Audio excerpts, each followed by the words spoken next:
आप देख रहे हैं सिटी पोस्ट लाइव और आपके साथ मैं हूं कंचन। बिहार में सत्ताधारी राष्ट्रीय जनतांत्रिक गठबंधन राजग से बेगूसराय में ताल ठोक रहे भारतीय जनता पार्टी के प्रत्याशी गिरिराज सिंह को भारतीय कम्युनिस्ट पार्टी भाकपा से कन्हैया कुमार चुनौती देंगे। कन्हैया ने स्पष्ट किया है कि वे नहीं चाहते हैं कि भाजपा विरोधी मतों का बिखराव हो, इसलिए जहां जहां वाम दलों के उम्मीदवार नहीं होंगे वो महागठबंधन के लिए भी प्रचार करेंगे। इस बीच बिहार में राजग व महागठबंधन से अलग एक तीसरे फ्रंट के गठन की तैयारियां भी शुरू हैं। माना जा रहा है कि यह तीसरा फ्रंट बेगूसराय, उजियारपुर, झंझारपुर समेत कुछ अन्य स्थानों पर अपने उम्मीदवार दे सकता है। उम्मीदवारों की घोषणा के बाद कन्हैया ने गिरिराज पर कड़ा हमला किया है। उन्होंने गिरिराज को पाकिस्तान का वीजा मंत्री बताया है। इसके साथ ही उन्होंने कहा है कि बेगूसराय में कट्टरवादी गिरिराज सिंह को हराने के लिए लोगों ने कमर कस ली है। कन्हैया ने कहा कि भाजपा पूरे देश में नफरत फैला रही है। अगर 2019 के लोकसभा चुनाव में भाजपा जीत जाती है तो आगे से देश में चुनाव ही नहीं होगा। कन्हैया ने कहा कि देश हित में भाजपा विरोधी मतों का बिखराव नहीं होना चाहिए। इसके लिए भाजपा के खिलाफ गोलबंदी बहुत जरूरी है। ऐसे में जहां जहां वाम दलों के उम्मीदवार नहीं होंगे वे महागठबंधन के पक्ष में चुनाव प्रचार करेंगे।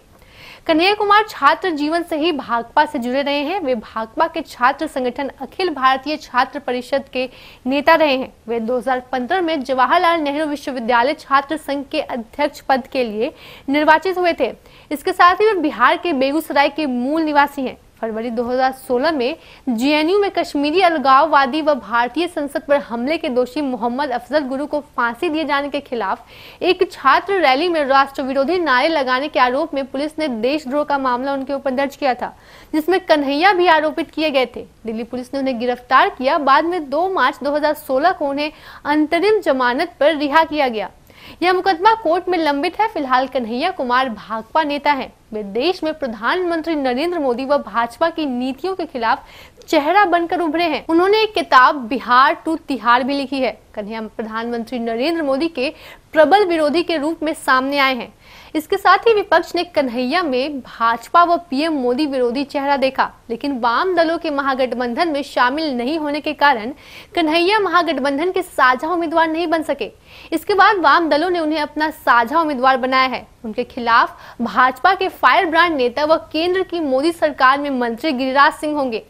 कन्हैया भाजपा विरोधी मतों का बिखराव रोकने के लिए महागठबंधन का प्रचार करने के लिए भी तैयार हैं, लेकिन यह भी सच है कि महागठबंधन में वाम दलों को तरजीह नहीं दी गई। इसके पीछे उनका कम जनाधार एक कारण हो सकता है। इसी कारण कन्हैया महागठबंधन का साझा उम्मीदवार नहीं बन सके। कन्हैया को महागठबंधन का समर्थन नहीं मिलने के पीछे कुछ खास वजह भी रहे हैं। माना जा रहा है कि राजद ने कन्हैया को इस वजह से तवज्जो नहीं दी कि कहीं तेजस्वी यादव के सामने कन्हैया की राष्ट्रीय छवि भारी न पड़ जाए। दूसरी वजह यह भी मानी जा रही है कि कन्हैया की छवि राजग ने देशद्रोही की बनाई है। पुलवामा की घटना व भारत की सर्जिकल स्ट्राइक के बाद देश में बने राष्ट्रवादी माहौल के दौर में महागठबंधन कोई रिस्क लेना नहीं चाहता है। गत लोकसभा चुनाव में बेगूसराय की सीट पर भाजपा के भोला सिंह ने करीब 58,000 वोटों के अंतर से राजद के तनवीर हसन को हराया था। उस चुनाव में भाकपा के राजेंद्र प्रसाद सिंह को करीब 1.92 लाख वोट ही मिले थे। महागठबंधन में कन्हैया को तवज्जो नहीं देने के पीछे भाकपा का बेगूसराय में मिले कम वोट भी रहे होंगे। जो भी हो, कन्हैया भाजपा व पीएम मोदी के खिलाफ बड़ा चेहरा बनकर उभरे हैं। उनके साथ भाजपा विरोधी वोटों के ध्रुवीकरण की संभावना है। बेगूसराय की लड़ाई भाजपा बनाम महागठबंधन हो या फिर भाजपा बनाम कन्हैया, इतना तो तय है कि मुकाबला दिलचस्प होगा। अगर वाम दल तीसरे फ्रंट को बनाने में कामयाब हो गए तो परिणाम चौंकाने वाले भी हो सकते हैं। भाकपा के राज्य सचिव सत्यनारायण सिंह के बयान पर गौर करें तो स्पष्ट है कि कन्हैया के पक्ष में वाम दल एकजुट है। माना जा रहा है कि वाम दल इसी एकजुटता के साथ कुछ अन्य सीटों पर भी चुनाव लड़ने जा रहे हैं। उनके साथ बीते दिन सपा के प्रदेश अध्यक्ष पद से इस्तीफा देने वाले देवेंद्र प्रसाद यादव का खेमा भी जुट जाए, इसकी पहल शुरू हो गई है। चर्चा है कि महागठबंधन में सीट बंटवारे में तरजीह नहीं देने से नाराज देवेंद्र प्रसाद तथा वाम दल मिलकर बिहार में एक नया राजनीतिक फ्रंट बना सकते हैं। हालांकि इसकी पुष्टि देवेंद्र प्रसाद यादव व वाम दलों के नेता नहीं कर रहे हैं। आपको हमारी ये खबर अच्छी लगे तो अपने दोस्तों के साथ शेयर करें और अगर आपने हमारा YouTube चैनल अब तक सब्सक्राइब नहीं किया है तो जरूर कर लें। धन्यवाद।